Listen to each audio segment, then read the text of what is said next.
আসসালামু আলাইকুম রহমতুল্লাহি ওয়া বারাকাতুহু।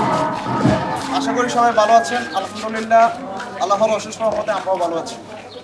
আমরা এখানে উপস্থিত হয়েছি যে ফিলিস্তিনের মধ্যে ইসরায়েল, দখলদার ইসরায়েল যাদের আমরা চিনি, সেই দখলদার ইসরায়েল ফিলিস্তিনের মধ্যে যে আক্রমণ করতেছে, নিরীহ মানুষদের মারতেছে, তো সেই সুবাদে এখানে আমাদের হাতে কিছু প্রোডাক্টের আপনার নাম দেখতে পাচ্ছেন এবং কিছু প্রোডাক্টের ছবি দেখতে পাচ্ছেন।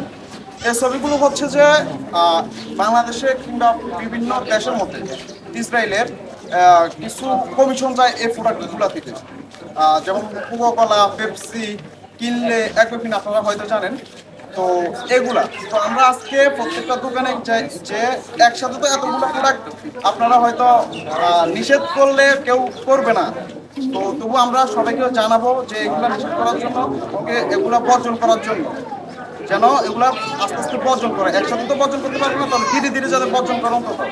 এবং কি যে কিনলে পেপসি হয়তো যত কিছু আছে এখানে আমরা এগুলা দোকানে দোকানে লাগবো, আপনারা হয়তো দেখতেই পাচ্ছেন, এগুলা আপনারা নিজেরাও বর্জন করবেন ইনশাল্লাহ। কারণ আমাদের টাকা নিয়ে তারা আমাদের মুসলিম ভাইদের উপর নির্যাতন করতেছে, আমাদের টাকা নিয়ে আমাদের মুসলিম ভাইদেরকে পাখির মতন গুলি করে মারতেছে। তো সবাই একটু সাবধান হই, এই পণ্যগুলো বর্জন করে ইনশাল্লাহ। এবং এর বিকল্প কিছু পণ্য আছে বাংলাদেশি পণ্য, এগুলো ব্যবহার করি। ভাই আপনি কিছু বলেন। বলেন। তো আজকের ভিডিও এতটুকুই, এবং আমরা এখন কিছু দোকানে যাব ইনশাল্লাহ। সব দোকানে দোকানে যেয়ে আমরা অন্তত যাতে এই পণ্যগুলো বর্জন করে এবং কি বাংলাদেশি পণ্য ব্যবহার করে, একসাথে না পারলেও ধীরে ধীরে যাতে বর্জন করে, আমরা দোকানদারদেরকে এটা অনুরোধ করবো ইনশাল্লাহ।